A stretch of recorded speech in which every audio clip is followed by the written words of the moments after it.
I commend this regulation to the House. This motion be agreed to. As many of that opinion will say content. Content. The contrary not content. The contents have it. Question for short debate. His Majesty's Government's assessment of the 2nd of November ceasefire agreement between the Government of Ethiopia and Tigray forces. Lord Brown of Ladyton. My Lords, yesterday I met Rita Cachet, a 25-year-old UK citizen of Erob heritage, who's been working for the past 3 months in Tigray and refugee camps in Sudan, taking and preserving testimony from women affected by conflict-related sexual violence. The Erob people are an ethnic minority group who live in a predominantly highland, mountainous area by the same name in northeastern Tigray. The testimonies Rita has taken record the existential threats and catastrophic humanitarian suffering her people have endured at the hands of Eritrean and Ethiopian forces. The massacres, kidnappings, rape, lootings and abduction committed on her people since the beginning of the war in Tigray in November 2020. 10 members of her own family were massacred while celebrating Christmas in January 2021. 2 years ago, in the absence of a systemic mechanism to collect and preserve this evidence for a day of reckoning, she gave up her studies to do this. For a while, she's been the only person working on this because, due to the unrest in Sudan, other investigators left. Rita spoke at the recent AU-EU meeting in the Gambia on human rights in Africa and as a result was bullied openly by the Eritrean and Ethiopian delegates. Despite the dangers to her own security and the bullying, this brave young woman continues in her defence of the human rights of her people and has meantime achieved her master's degree in chemical engineering. She is a hero and an excellent role model. I note her work and I say her name in your Lordship's House to remind us that while much of the debate today will centre on the November 2nd cessation of hostilities agreement reached in South Africa between the Government of Ethiopia and the Tigrayan People's Liberation Front and the prospects of its implementation, we must not forget what has happened since November 2020. My Lords, the last 2 years have seen an embarrassing and tragic failure of the international community in its response to the war in Tigray.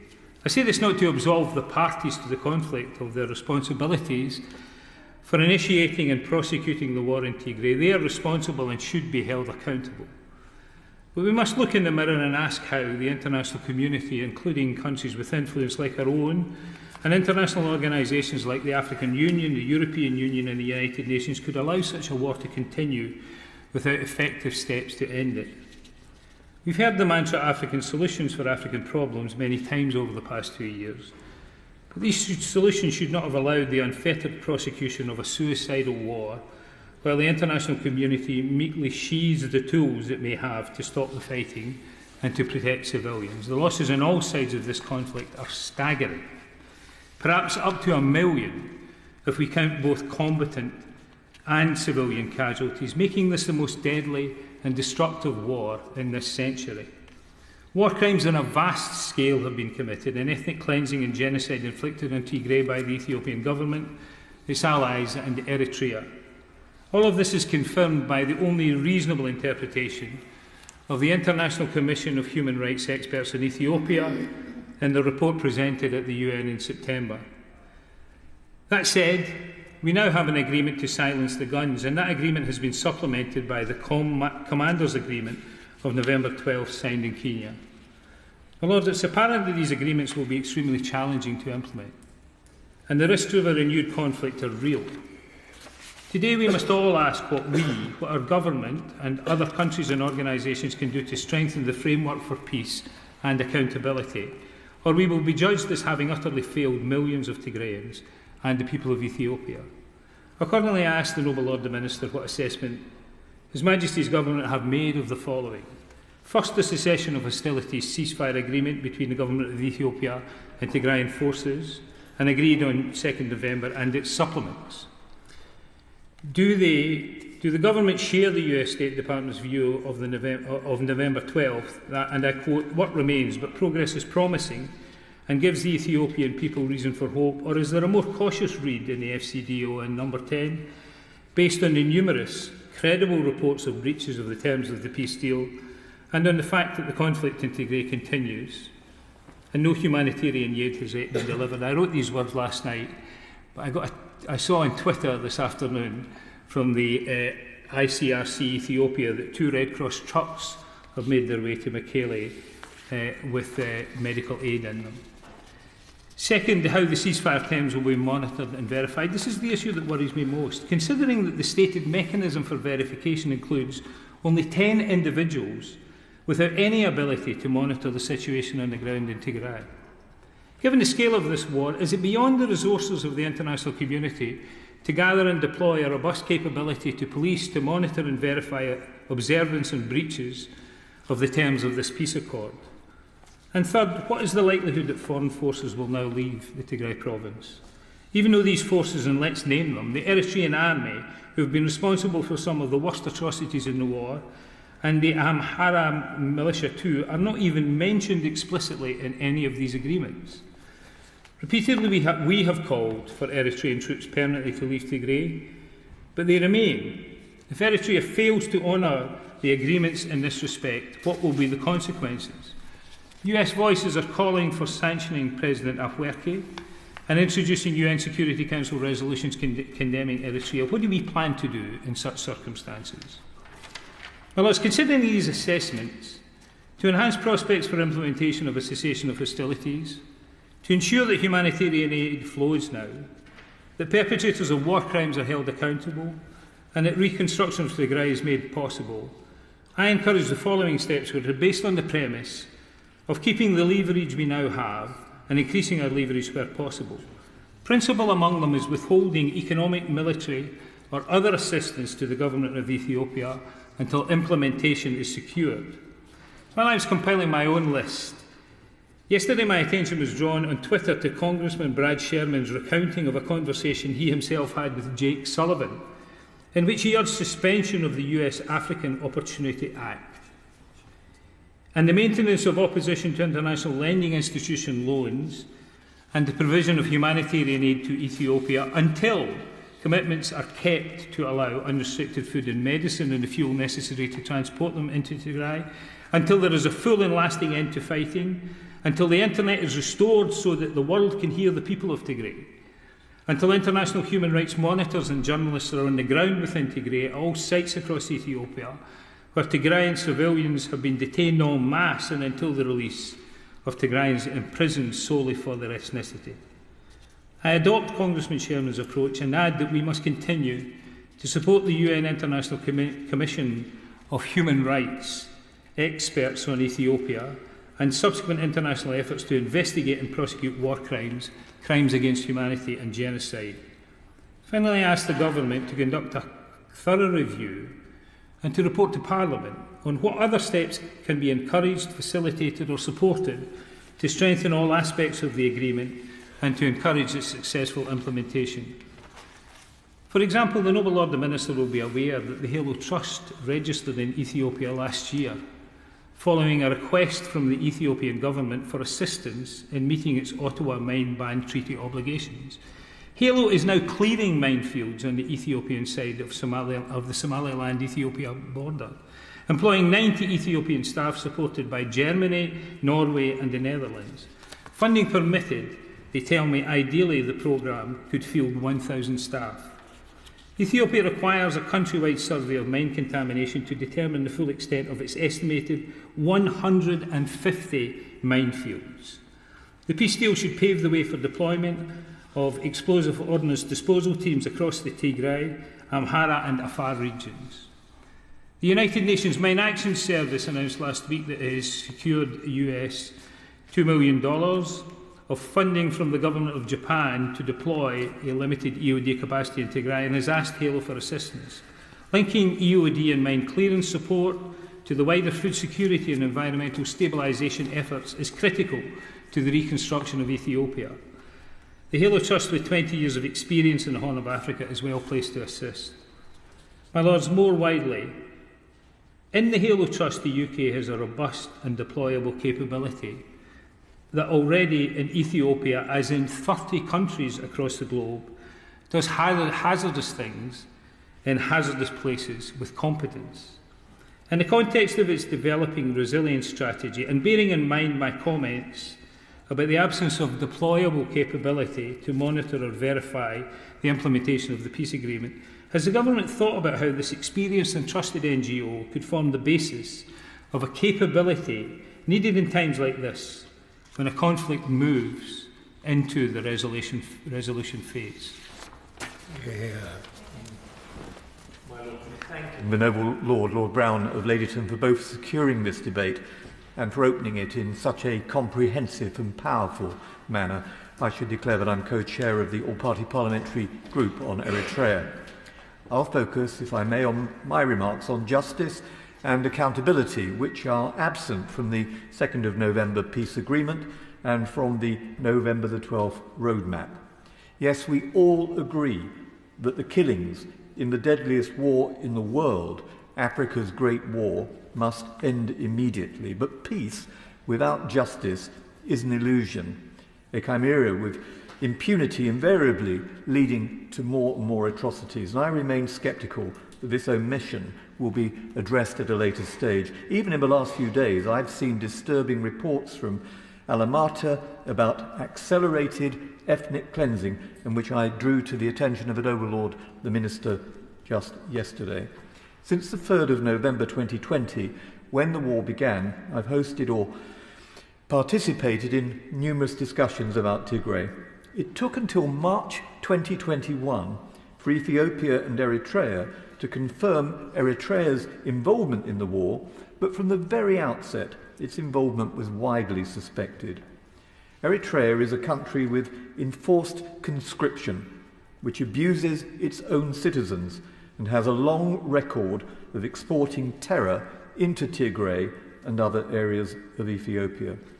In December 2020, and in repeated questions, I've asked the Minister about the forced return of refugees to Eritrea, the desperate need for a humanitarian corridor, and how and when we intend to bring to justice the militias responsible for these many barbaric acts. Back in 2020, the Minister said, his words, "The moment does not allow." Let me ask again, when will it allow? In March 2021, I raised reports of a massacre at the historic town of Axum, well known to the noble Baroness Lady Jones, whom we'll hear from soon, in which a church deacon stated that in Axum 800 civilians had been executed. Amnesty said atrocities could well amount to crimes against humanity, and the noble Lord the Minister told me the reports were credible. In June 2021, I hosted a meeting with Mohammed Abdel Salem Babakir, the UN Special Rapporteur on Human Rights in Eritrea. He detailed appalling violations of human rights. On December the 16th, 2021, I told the House that thousands had been murdered, injured and subjected to inhuman and degrading treatment, and thousands subjected to sexual violence as a weapon of war. My lords, what did we do to stop that? 17 months ago, all the predictors of atrocity crimes had emerged as the world stood by and watched. The utter failure of the international community to intervene and to save lives makes a mockery of the duty to protect. As Tigray was plunged into gross human suffering, the world was too busy and looked away. As Tigray has seen repeated evidence, report after report, that Eritrean forces have been responsible for some of the worst atrocities, including massacres of civilians, conflict-related sexual violence and attacks, and forcible repatriation of Eritrean refugees in Ethiopia in camps like Hitsats. We have done precious little to help them. When did we last raise with Ethiopia its obligations under the Refugee Convention? As recently as the 6th of October, the European Parliament passed a resolution condemning the invasion of Tigray by Eritrean forces and specifically condemned the war crimes and human rights violations by Eritrean forces. It called on Ethiopia to sign and ratify the Rome Statute of the ICC and stressed the need for an independent and impartial mechanism to address ongoing violations and accountability. My lords, what have we done to support that European initiative? This weekend I sent the FCDO Alex de Waal's assessment of the despotism of Isaias Afwerki whose logic, he said, is genocidal, and the conclusion of Professor Kejtil Tronvol that atrocities in Tigray amount to genocide. What has the Foreign Secretary done about this? Others who have issued warning signs of atrocity crimes include Genocide Watch and the US Holocaust Memorial Museum. Why has this expert analysis been ignored? These statements on the serious risk of atrocity crimes and genocide trigger the duty to prevent, as confirmed by the International Court of Justice in its 2007 judgment. How have we responded to that duty? What assessment's been made to the report referred to by the Noble Lord Brown of the Ethiopian Human Rights Commission and the Office of the United Nations High Commissioner for Human Rights following their joint investigation into alleged violations of international human rights, humanitarian and refugee law, and committed by all parties? And what about the findings of the UN Human Rights Council Commission, which said in September, I quote, that regarding the Eritrean Defence Forces, the Commission finds reasonable grounds to believe that it committed war crimes of violence to life and person, in particular murder, outrages on human dignity, in particular humiliating or degrading treatment, rape, sexual slavery and sexual violence. How is all this informing the government's response in line with the Genocide Convention? On the 23rd of September, in answer to a question I tabled to Lord Goldsmith, it was confirmed that a joint analysis of conflict and stability, a JACS assessment, in Ethiopia was completed earlier this year. He didn't answer the second limb of my question on whether the government had examined and assessed the risk of identity-based violence and mass atrocities. My Lords, will the analysis be made available to members of your Lordship's House via the library? And if not, why not? These aren't trivial matters. We're talking about mass killings, the use of starvation, rape and sexual violence being used as weapons of war. Yes, rape is being used as a weapon of war. Last week, Dr. Dennis Mukwege Foundation, in cooperation with the FCDO and the Washington University Institute for Public Health, published a joint report entitled Understanding Conflict-Related Sexual Violence, CRSV, in Ethiopia. Among the testimonies in this rare and rigorous analysis is a statement by a 27-year-old woman raped in front of her children by half a dozen Fano militiamen carrying out neighbourhood searches targeting Tigrayans. She testified, I quote, 2 of them raped me and I lost consciousness and don't know how many more raped me, if all 6 did or not. They said, you Tigrayans should disappear from the land west of Tekeze. You are evil and we are purifying your blood. The report said that data suggests that Ethiopian and allied forces committed CRSV on a widespread and systematic basis in order to eliminate or forcibly displace the ethnic Tigrayan population. The report also cites revenge rape and the lack of support for the deeply traumatized victims. Does the Noble Lord the Minister accept that the systematic elimination of a people because of their ethnicity is one of the criteria used to determine whether atrocities amount to genocide? And before the Noble Lord says that only a court can decide what is genocide, could he answer the actual question that I've just asked? That is, whether under the provisions of the 1948 Genocide Convention, does the elimination of an ethnic group constitute a genocide or not? Doesn't it also demonstrate why the government should provide time for the Genocide Determination Bill, given a second reading on the 28th of October, to make progress? And I particularly remind the Minister in the House of the speeches by my noble friend Lord Hannay and the noble Baroness Lady Sugg. And as for starvation being used as a weapon of war, a year ago I told the House that millions had been deliberately denied food and were starving, that this catastrophe is man-made, a word also repeated in a letter to me by Vicky Ford, the then African Minister, adding that, and I quote, a prerequisite to ending the depredations was Eritrea's immediate withdrawal from Tigray. And this isn't over. There are continuing reports of attacks on civilians by Eritrean soldiers in Tigray. There's a quotation which I can send to the Minister from the President of Mekelle University.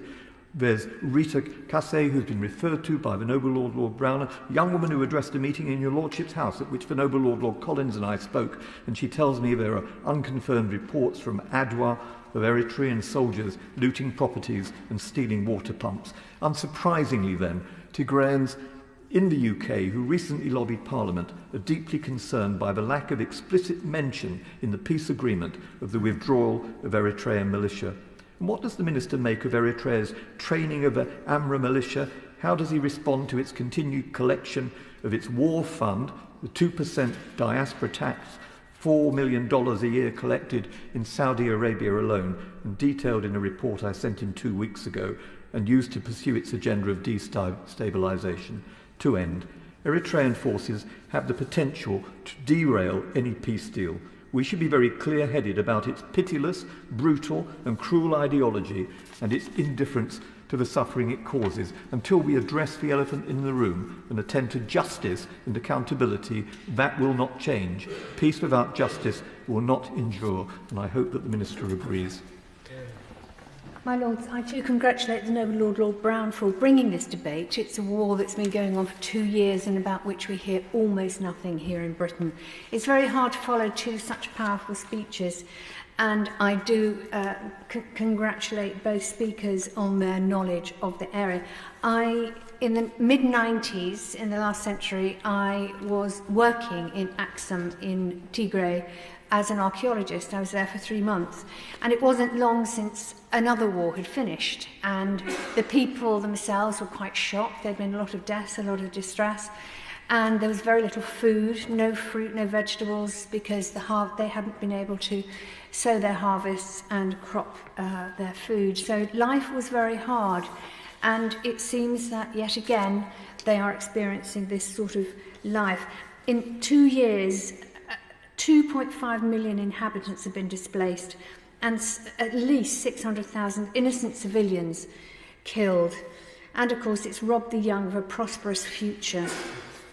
For example, nearly 1 in 3 children under 5 in Tigray are malnourished. 29% of very young children are suffering from global acute malnutrition, and more than half of pregnant or breastfeeding women are also malnourished. This is just not an immediate problem. This is a problem that's going to persist for decades as those people move on, as those children live lives that are made worse by the experiences they've had. And I very much welcome the fact that both previous speakers spoke of the sexual violence that's been happening, and women and young girls have been subject to sexual violence and torture by Eritrean and Ethiopian forces. These are war crimes. Now, the recent ceasefire agreement between the TPLF and the Ethiopian government is very welcome, obviously, and comes as a relief for the victims.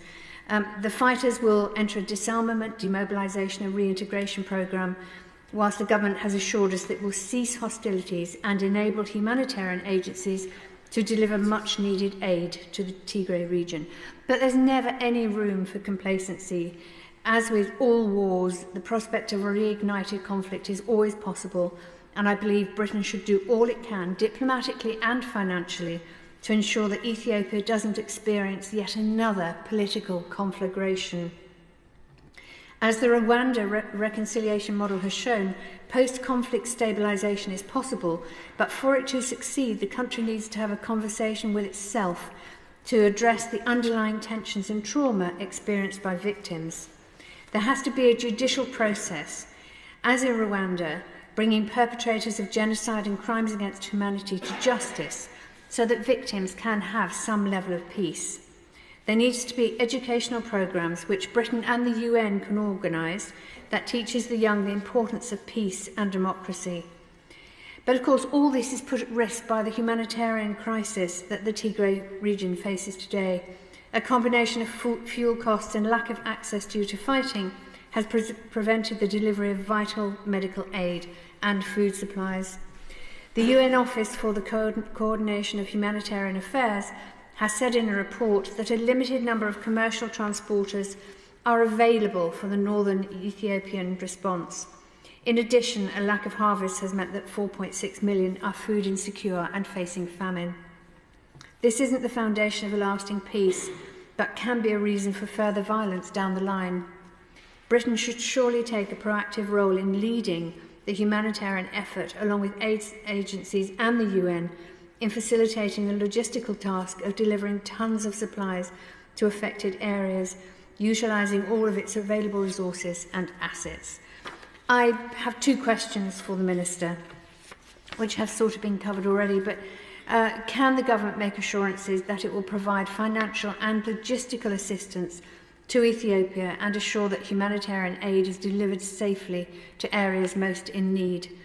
And secondly, can the government reaffirm its commitment to regional security in East Africa by communicating to the Ethiopian government that humanitarian agencies must be allowed unhindered access to the Tigray region? My Lords, the whole House owes Lord Brown of Ladyton a debt of gratitude for bringing this matter to our attention.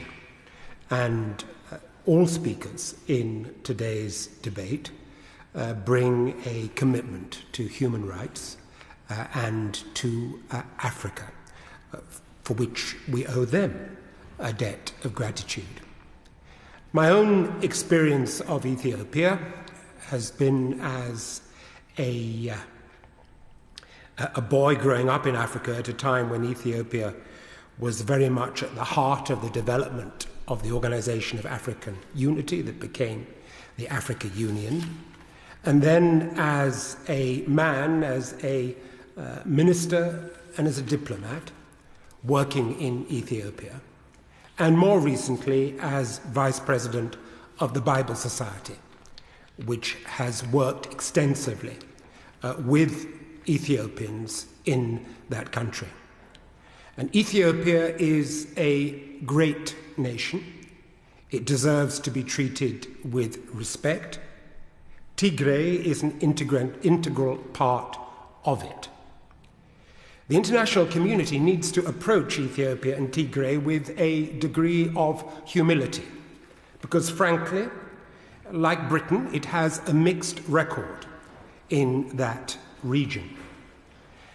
Ethiopia has experienced Britain as an aggressor in the 19th century, and the fruits of that aggression are still to be found in the British Museum, in the form of the Ethiopian tableaux, sacred Christian relics that were looted from that country and which have yet to be returned. In the 20th century, Ethiopia was a valued ally against Mussolini and European fascism. And in the late 20th and in this 21st century, Ethiopia has been a development partner and played a hugely important role under Prime Minister Melesh in the initiative of our country in relation to Africa and its development that was launched in Gleneagles. The international community, I'm afraid again, did not cover itself with glory during the Cold War, when it set Ethiopia and Eritrea against each other. They were surrogates in the battle between West and East. And the peoples of Ethiopia and Eritrea suffered as a result of that. So we need to come to this issue with a degree of humility. But having said that, as my noble friend Lord Brown has indicated, and as other noble lords and ladies have indicated, there have been the most appalling human rights abuses in that country in the course of recent years. Human rights abuses on both sides of the war that saw on November the 2nd at least the hope of a transitional peace agreement that would bring some cessation to hostilities. And it's that we need now to get behind. And we need to get behind it not just with fine words, but with resources. And we will want to hear from the noble Lord the Minister, who brings a wealth of experience to these issues, a very firm commitment that Her Majesty's government will ensure, despite the real pressures we know that exist on the budget of his department, will bring to bear the necessary resources in support of this peace initiative, and particularly in support of not just the humanitarian relief that is needed, because there are some 5.2 million Tigrayans who are in desperate need of humanitarian relief. And we need to be supporting the World Food Programme and others in making sure that they get it. But will also provide resources for the necessary effort on behalf of the African Union to monitor the peace agreement, support for civil society in order to rebuild the region, and importantly, a resource to make sure that we move to a situation in which peace is upheld by justice, because there can't be peace without justice. There can't be peace without a process that recognizes the enormous harm that has been done in the region.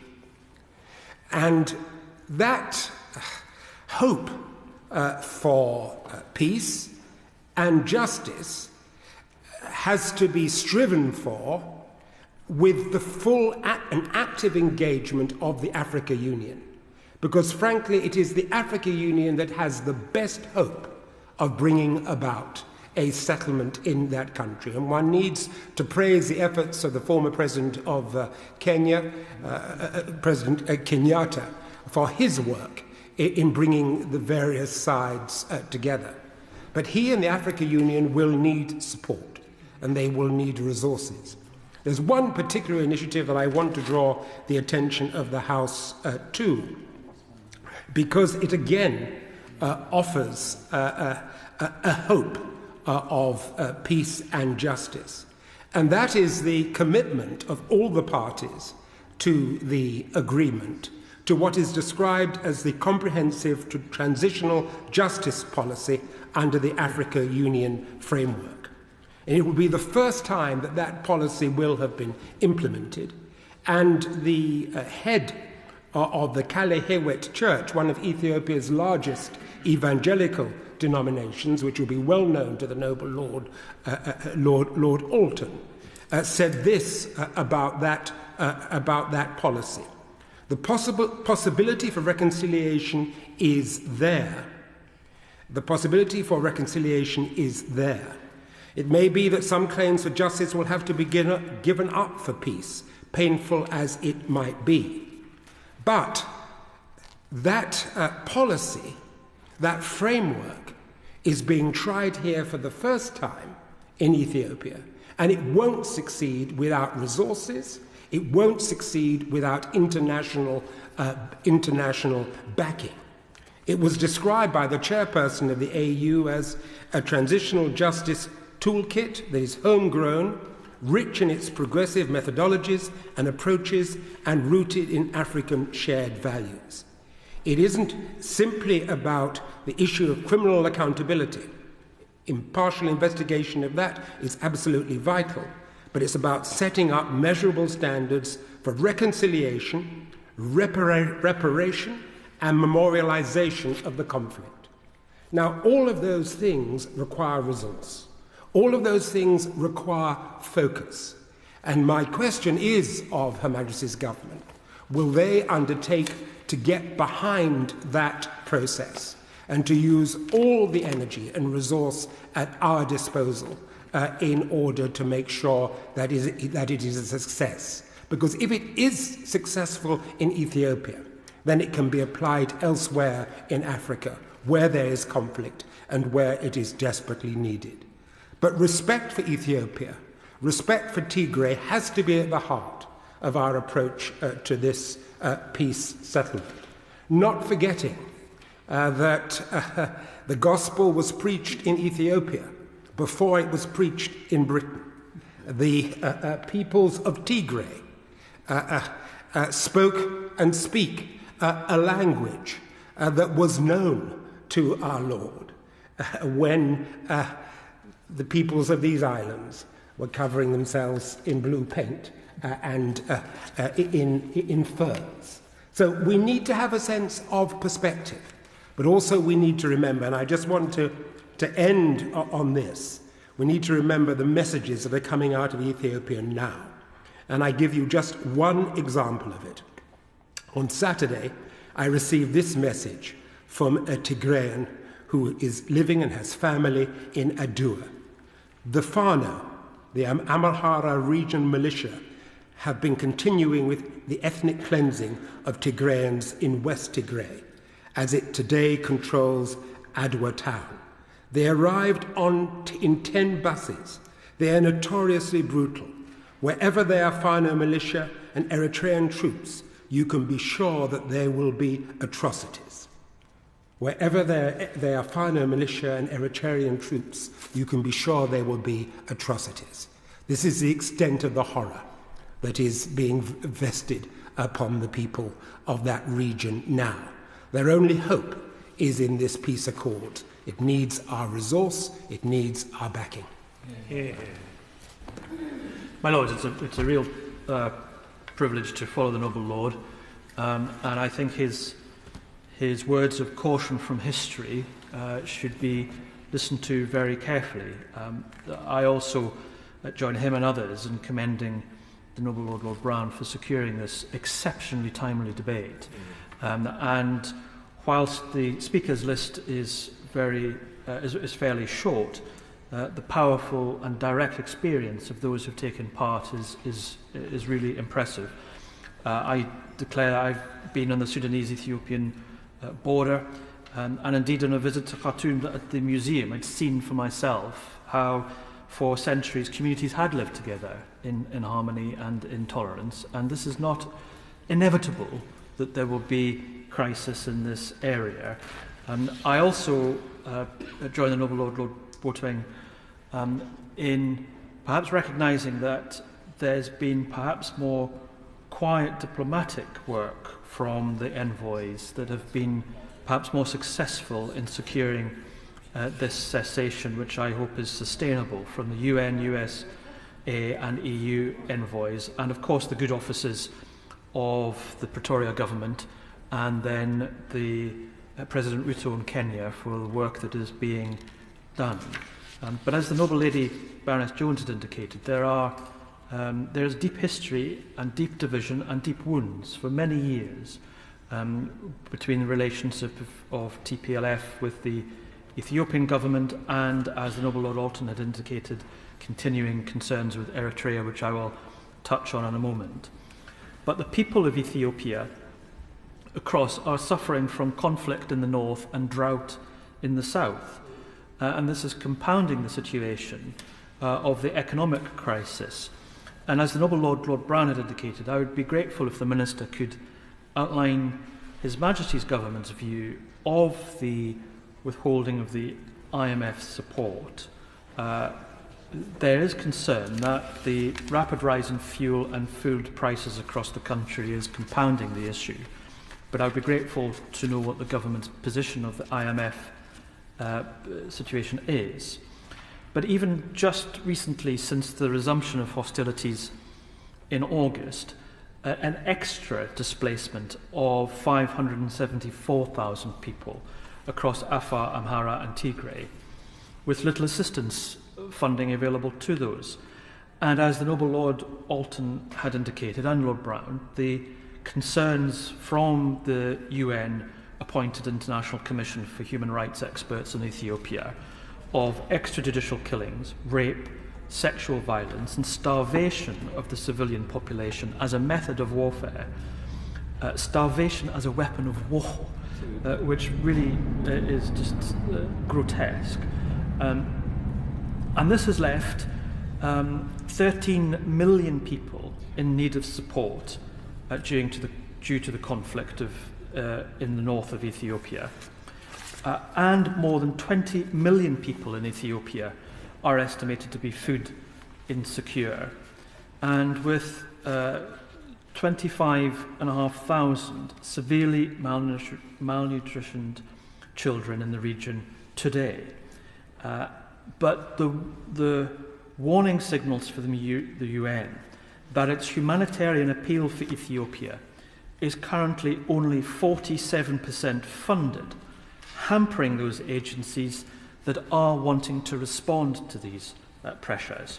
And as the Noble Lord Brown had indicated, perhaps there is better news this morning, with Ethiopia lifting all restrictions for humanitarian access to Tigray. But as the Noble Lady Jones had indicated, those support areas are only a tiny element of what is needed. I will return, before I close, with specific questions on UK support. But in the first instance, I would like to ask the Minister a number of questions with regards to the 2nd and then the 12th of November agreements. My understanding is that as part of the agreement, there is an agreement that there will be disarmament of heavy weaponry within a number of weeks, and with small arms within a month.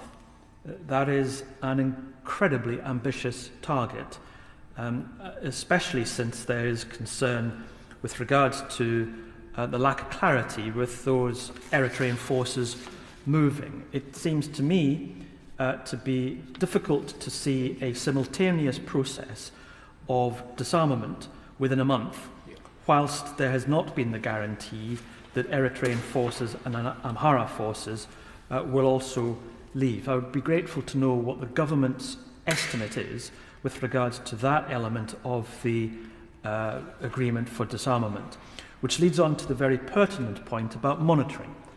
What role will the UK play? The Noble Lord Brown gave some very practical suggestions as to how we could support the monitoring and verification. But is the UK intending to play a role with regards to Eritrean forces, as well as the disarmament by TPLF forces? Secondly, one of the potential positive areas is the work that will be now hopefully underway for an interim administration within Tigray. But will the government be planning to play a role in the support of this? This seems to have been peace secured on the battlefield, but it will not be sustainable unless there is proper administrative and governance support. And I do share the Noble Lord Alton and the Noble Lady Jones's views that the lack of clarity on transitional justice, at the same time as there is intended to be interim administration and then sustainable governance, it's hard to see how that will be genuinely sustainable for the people. So I'd be grateful if the government intends to play a role in providing direct support within this area. That leads me on to seeking clarity from the government with regards to its assistance. The UK, as I understand it, has said that they have spent £90 million on life-saving aid across Ethiopia in the last 18 months.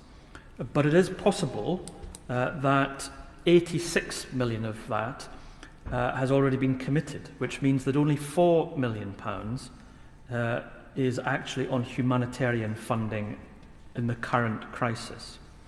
The UK said in September it has allocated £6 million in humanitarian aid from the Crisis Reserved Fund for Tigray in Ethiopia, but I understand that this has not yet been spent. So if the Minister could clarify that point, I would be grateful.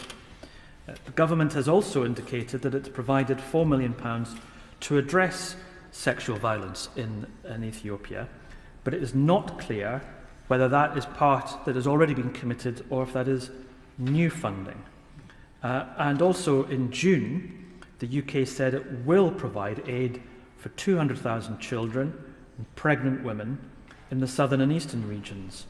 But again, I've not been able to identify clarity as to whether that so far has been delivered.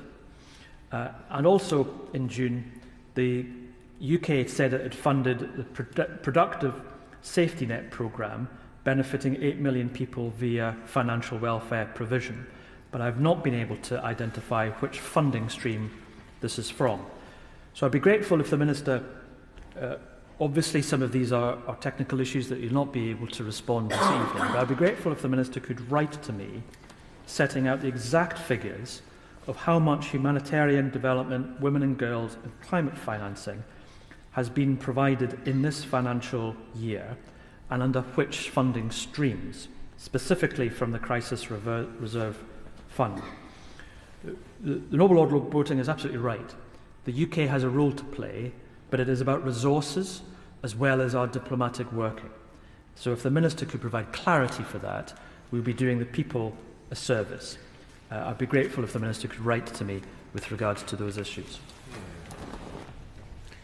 My Lords, I too want to thank my noble friend Lord Brown for initiating this debate. Sadly, I think we've not had sufficient time to focus on this conflict. We've raised questions, but we've not really had the opportunity to debate it in full, and I really appreciate he's been able to get this scheduled so quickly after the peace talks. Can I also just start by thanking my noble friend Lord Boating, because I think he's absolutely right about the context of this, because Ethiopia was a highlight of development, a positive news story of development. But what it also shows is just how quickly conflict can undermine such progress. And that's why I think our emphasis and minds always need to be turned to conflict prevention. And actually, I'm not going to bang on about the integrated review, but diplomacy, defence and development are all key ingredients of any reaction to these sorts of events. And I think it's important that when we consider the future, we have uppermost in our minds the need to ensure we support conflict prevention. And of course, what we have seen for the last 2 years with Ethiopian government forces, along with Eritrean forces and the Tigray People's Liberation Front, what we have seen is a humanitarian disaster develop. We've seen massive impact, as the Baroness Jones highlighted, on food security and access to medical care. And severe shortages of fuel have limited aid delivery outside major areas, even when this has been able to flow into Tigray.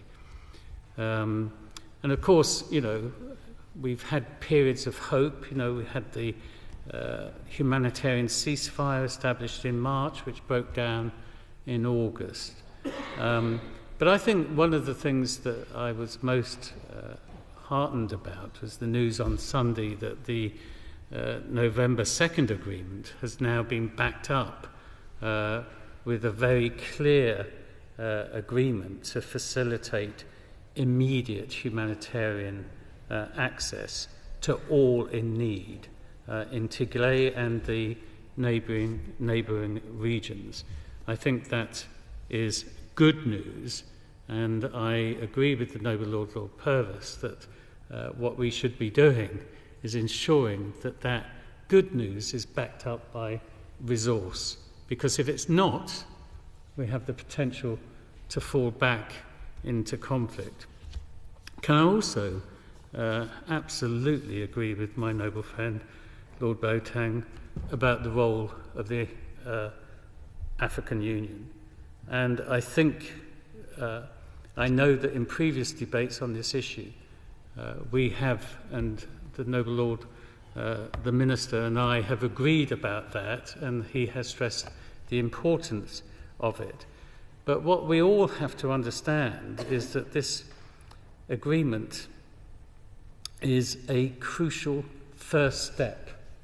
It's not the end of the matter, and that's why we've got to be continually focused on this. The restoration of aid to Tigray and its 6 million people was one of the key planks of the accord, and I hope that this has got to be backed up. And as we've heard, the conflict has caused untold number of deaths, forced more than 2 million people from their homes and driven hundreds of thousands to the brink of famine in Tigray. And as we've heard, the UN investigators have accused all sides of committing abuses, but also charged, as the Noble Lord Purvis has highlighted, charged Addis Ababa of using starvation as a weapon of war.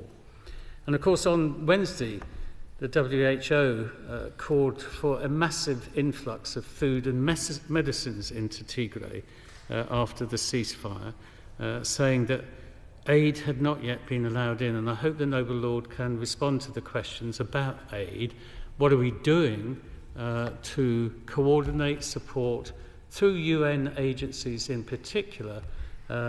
This now that we've got the open door, how are we going to get that support in? It's really important. The WA chief was saying that many people are now still dying from treatable diseases, and that's why the access to medicines is so crucial. And as many noble lords, including my noble friend and Lord Alton, have referenced the September 22 report of the UN International Commission on Human Rights Experts on Ethiopia, and that published report. And that looked at a selection of incidents which the Noble Lord, Lord Alton, has highlighted. I'm not going to repeat them all. Certainly, clearly, crimes against humanity, and certainly even worse than that. But I think what we should understand is that that team had limited access, and what we should be demanding is clear access to the whole of Tigray and Ethiopia to examine these. And I hope the Noble Lord, the Minister, can give us some reassurance that in holding people to account, that we are prepared to give the necessary resources, because all noble lords have said that without justice there can be no peace, and I think that's a really important element. I just want to also focus on, and we've heard descriptions of the sexual violence that has been rife in this conflict. And of course, as the Noble Lord, Lord Alton, highlighted, we were at a meeting where we heard first-hand evidence from a very young, brave woman, and who'd been to the camps as well. And it's that sort of evidence and that sort of testimony that we need to ensure is heard at the forthcoming conference on the Prevention of Sexual Violence initiative. We need to ensure that civil society representatives from the Tigrayan and other diaspora communities in the UK can actually have their testimonies heard, because I think that will be a really important element of this conference, which I'm pleased to be able to attend as well, and I'm looking forward to hearing the Noble Lord, the Minister, about that. But I think I want to hear from the government about how we will continue to support investigators from the International Commission, so that there can be proper processes, my noble friends have highlighted, to ensure that people are held to account. I think this has been a really important debate. I don't think it's going to be the last time that we discuss this issue, but I think it's really important that we continue to focus on something, because it's a lesson on just how conflict can undermine such good work, and I commend my noble friend for initiating this debate. Yeah. My Lords, may I firstly join all other noble Lords in thanking the noble Lord Brown for tabling this very timely debate, and like others, his very powerful introduction of this debate. And it's one of those debates I've been listening very carefully, making my own notes as well as getting some answers and helpful insights from the box. But there's nothing which has been said that I disagree with. I think this is important for two reasons, and the noble Lord Boating reminded us very poignantly about history and the lessons of history, and a high dose of humility which is required when we look at resolving conflict or indeed preventing it as well. And I assure the noble Lord Boating that we are fully behind the peace process, both in terms of working with the UN, the African Union, and I, like others, pay particular tribute to the African Union and its envoy, former President of Tanzania, Kenyan President, former Kenyan President Kenyatta, who I know personally very well and of his commitment, and of course the former South African Deputy President for their Mlambo, for their efforts in this. And as the noble Lord Brown reminded us, this is a crucial moment for Ethiopia. He asked a question about hope and optimism. I think they're important ingredients when a peace agreement is signed. The United States, of course, have made their view known, and I always will attach cautious optimism, as the noble Lord Collins and the noble Lord Boating reminded us. Hope can very quickly turn to fear, and peace can very quickly turn to conflict, and indeed that's what we've tragically seen in Ethiopia, with 2 years of brutal conflict in northern Ethiopia, which has killed thousands on the battlefield, visited atrocious human rights abuses and violations, which we were reminded of by the noble Lord Alton, and of course on this important issue of conflict-related sexual violence. It is shocking, it is abhorrent that here we are in 2022, in any conflict, whether it is in the conflict in Tigray or the conflict in Ukraine, violence, particularly against young girls and women, is used as a weapon of war. And the testimonies that the noble Lord Collins, noble Lord Purvis also referred to, I know, not just by those who take testaments. When you sit in front of a survivor of sexual violence and they relay their testimony, it is important that we invest in that testimony, and that's why I'm really proud of the fact that we've played a very key role through the UN in the launch of the Murad Code, which does exactly that, working with Nadia Murad, herself a survivor of sexual violence, in ensuring that we protect testimonies to allow, as the noble Lord Alton said, we must have justice, because justice without peace is no peace at all. My Lords, the peace agreement signed by the Ethiopian government and the Tigray People's Liberation Front on the 2nd of November is a, cautiously I would say this, a momentous opportunity to end this terrible conflict for good, and the choices for peace. And as all noble Lords reminded us, we've seen a further agreement, and the noble Lord Brown mentioned the fact that, yes, I too had received that report in advance of the debate, that we've seen the first trucks rolling through which are providing 40 tons of essential medical and surgical support, which I think we are all both acknowledge and welcome. And whilst this is the first step, as the noble Lord Collins said, it's important that the United Kingdom, with our international partners, with Ethiopia, with the African Union, the UN, and all bodies, come together to ensuring that focus and momentum is sustained.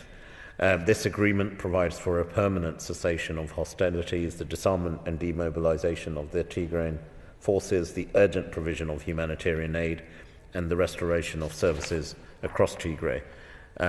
I'll try during the course of my contribution to answer some of the specific questions that the noble Lord Purvis relayed, including on financing, but as the noble Lord said, in the interests of both time and ensuring correct information, I'll write to all noble lords in that respect. This agreement also provides for the restoration of the constitutional order in the presence of federal authorities within Tigray, and the deployment of Ethiopian military along international borders, safeguarding Ethiopian territorial integrity, a point made by the noble Lord Boating very powerfully. This is a comprehensive list of measures to bring about a peaceful and lasting end to the conflict. It is what we have called for throughout the conflict. This is, of course, as the Noble Lord Collins said, just the start of the process. It will require hard work, leadership, and, of course, sustained international support. And I agree with all Noble Lords on that point. We are encouraged by the early signs. We believe the fighting between the Ethiopian government forces and the TPLF has stopped. Discussions on the implementation of the agreement are underway, as we've heard, and continue in Nairobi under the stewardship of the African Union. And so far, generally speaking, the timelines set out in the peace agreement have been met. We also welcome the recent announcement of the renewal of UN flights and the reopening of land routes into Tigray.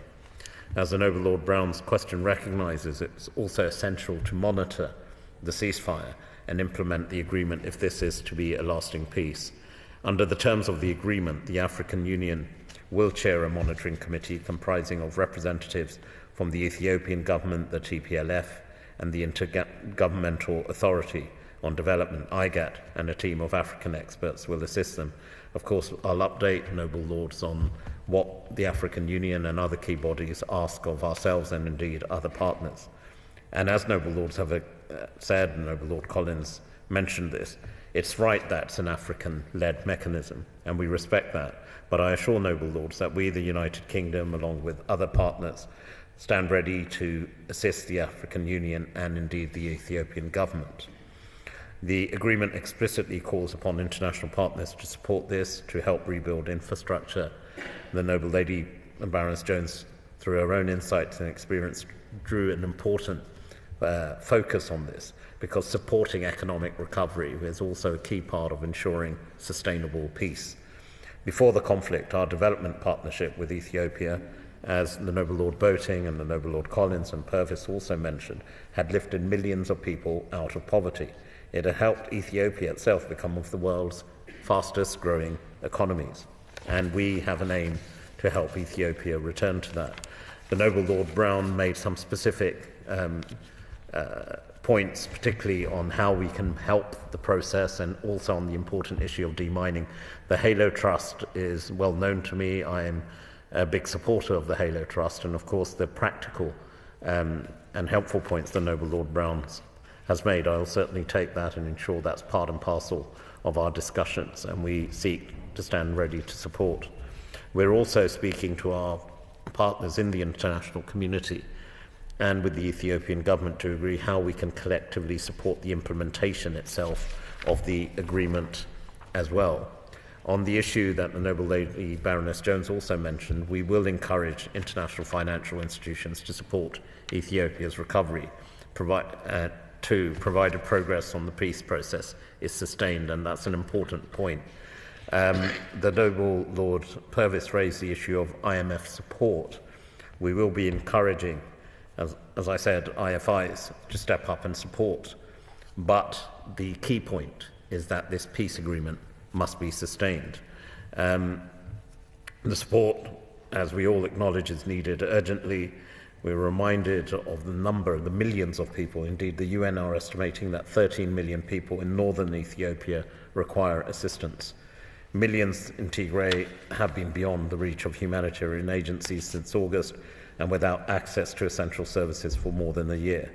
And my former colleague, the Minister for Development, pressed for unfettered humanitarian access during her last visit on the 22nd of September, during the margins of her meeting with the Ethiopian Deputy Prime Minister on the 22nd of September in the margins of the UN General Assembly, and then she did so again during a visit to Ethiopia on the 19th of October. We welcome the peace agreement's commitment to expedite the provision of humanitarian aid into Tigray, restore essential services. But the conflict in the north is not the only cause for concern.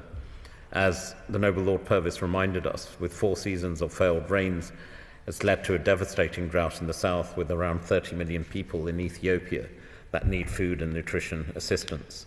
This is one of the largest humanitarian crises in the world, and it is important that every element, and we've talked about other regions, afar in October, as my former colleague, the Minister for Africa, Minister for Development, saw, is very acute. The Noble Lord Purvis mentioned about UK support, and yes, we have allocated nearly £90 million to support crisis-affected communities across Ethiopia, including communities in Tigray, Afar, Amhara, Oromia and Somali regions. And we will announce further humanitarian funding. And I recognise the Noble Lord Boating said, despite difficult challenges, it's important we seek to support. The Noble Lord Brown also asked about foreign forces. We continue to call for Eritrean forces that have fought there in large numbers alongside the Ethiopian government. This has fueled the conflict, and there have been many credible reports, as the Noble Lord Alton, amongst others, also noticed, about Eritrean forces themselves have committed terrible abuses and violations of human rights, as have others. Indeed, all sides, parties to the conflict, need to be held to account. We have consistently called upon Eritrea to withdraw its troops from Ethiopia, but at the moment those confirmations still need to be verified and again acted on. My Lords, I'm conscious of time. What I would say to Noble Lords on the CRSV element specifically, in northern Ethiopia, the United Kingdom has provided £4 million to help support. In October, we announced further £14 million of assistance for 150,000 women. With this 14 million, just to give some stats, 11,444 children, adolescents, caregivers will be accessing community-based maternal health, psychosocial support. 9,406 women, girls and boys are accessing gender-based violence and risk mitigation, prevention and response interventions. And I, of course, as I've said already, will write to Noble Lords with specific breakdown of what's been spent, what is being spent. I would add one small caveat that because of the lack of access into, well, from a humanitarian standpoint, the assessments even for the UN and agencies such as UNICEF have been extremely difficult, especially going back 12, 18 months. But my Lords, as all Noble Lords have said, this is a moment of cautious optimism. The Noble Lord Alton raised a number of points on the issue of addressing conflict and accountability, and of course on specific questions that he raised, including on the report, I will write to the Noble Lord, although under normal circumstances I know we don't normally publish such reports, but I will follow up in writing to the Noble Lord. And the Noble Lord Brown, to again thank him for tabling this debate. I think we're at the beginning of the process. We've previously had briefings for members of your Lordship's House on various issues of both interest and importance. And what I can commit to is, as the situation unravels, as we hope the peace agreement is sustained, access is given, I will not just look to update the House in the normal way, but I'll look to arrange appropriate briefings with key officials at the FCDO, so Noble Lords have a full awareness and insight as to what, and of course, I welcome the valuable insights, practicalities and experiences on the ground, which I hope will formulate our view, support and programming to help Ethiopia stand up once again as a united state in the interest of all its communities.